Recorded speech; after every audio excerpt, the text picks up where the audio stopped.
Hey guys, Chad Kincaid here with your Survivor Episode 1 review of Blood vs. Water. Looks to be a very good season. The very first, the premiere was very emotional, very climatic, pretty exciting in most parts. I want to get right down to it. They start off, one complaint I have is they didn't do an intro. Don't know why, considering it's the premiere episode. I think CBS needs to get on the ball about that. One of my pet peeves about the show is when they don't do an intro. The intro introduces all the contestants. You know, it basically tells who the cast is, and how did we not know without an intro? It just doesn't make sense to me. So we get right back. One cool thing they did, instead of putting all the couples together and flying them in on a boat or whatever, they each had their own little mode of transportation. They told who the returning player was, who their loved one was. That was pretty cool. They told them their backstory. Vitus had a very good backstory. I'll get more into him a little bit later.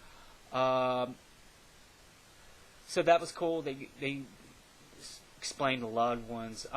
They go right into what they call ground. I think they called it Ground Zero, where they had the loved ones spent the night or the day with their returning players, their counterpart, so to speak.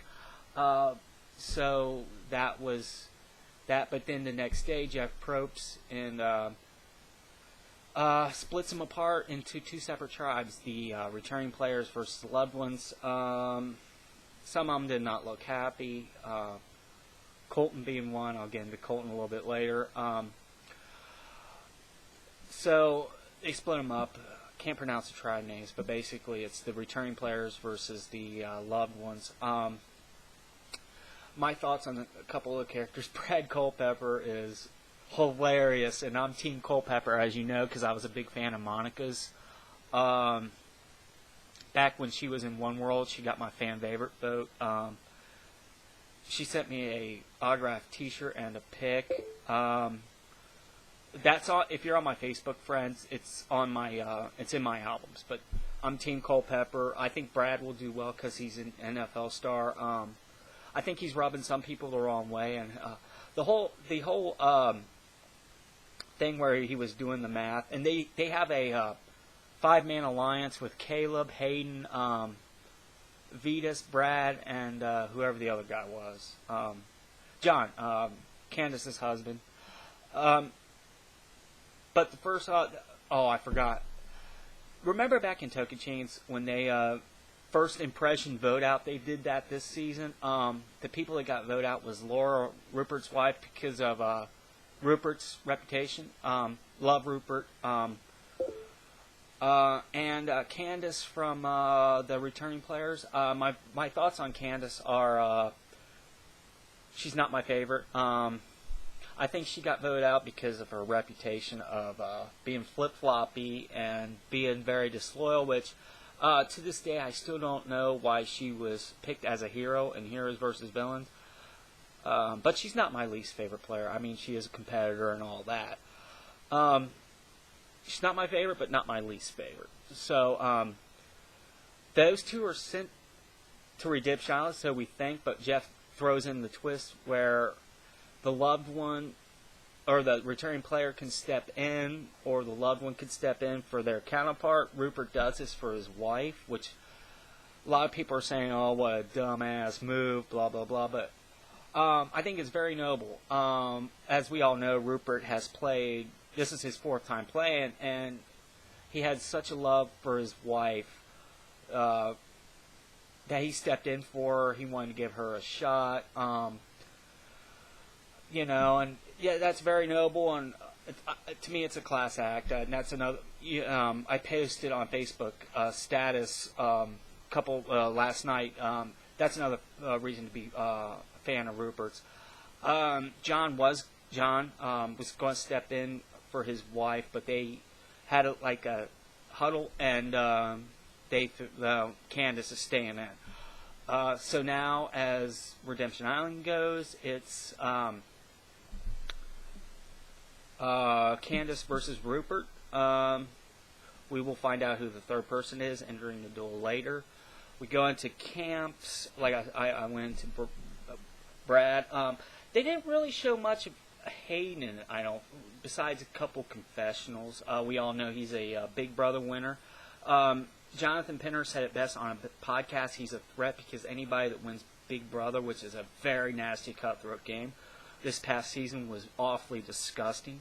Anybody that wins that game has got to be a very big social threat because that's a very cutthroat game.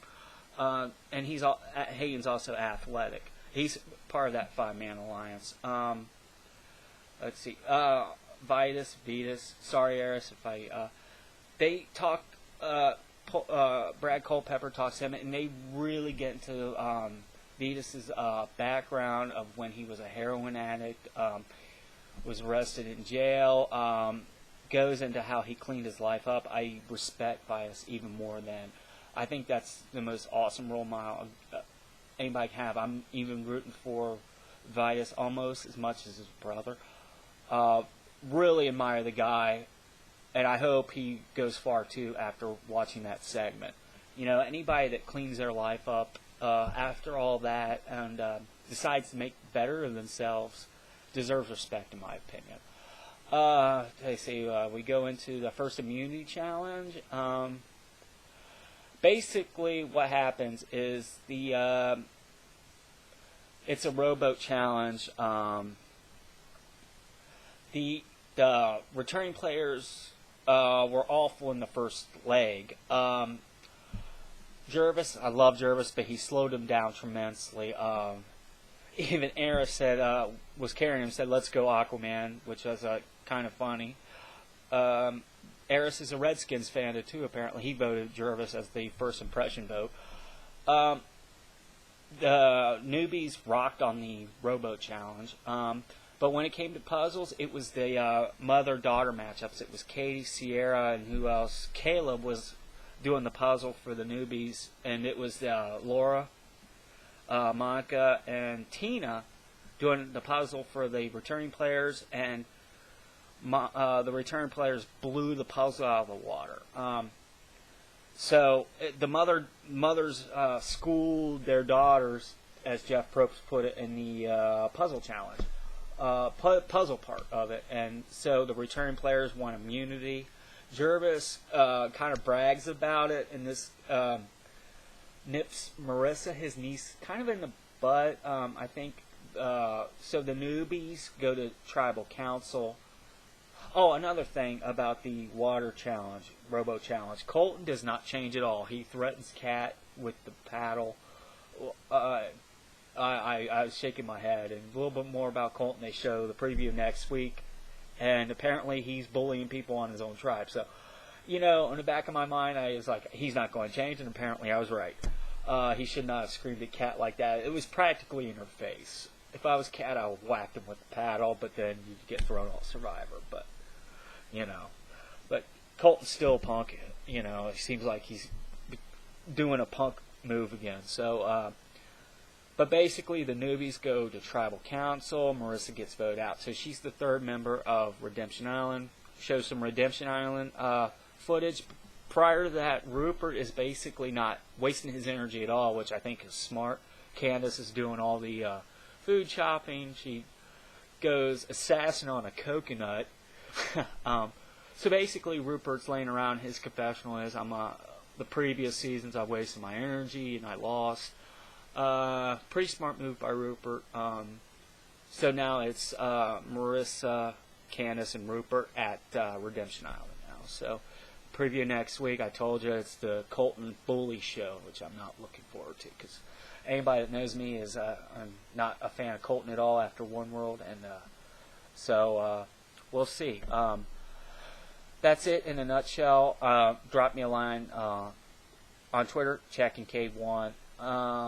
Or follow me on Facebook. You can find me at Chad Kincaid. I'm not a hard man to find on Twitter or Facebook. I love talking to my fellow Survivor fans, and you know, every time a season rolls around, it's just a blast for me, like communicating with fans all around the world.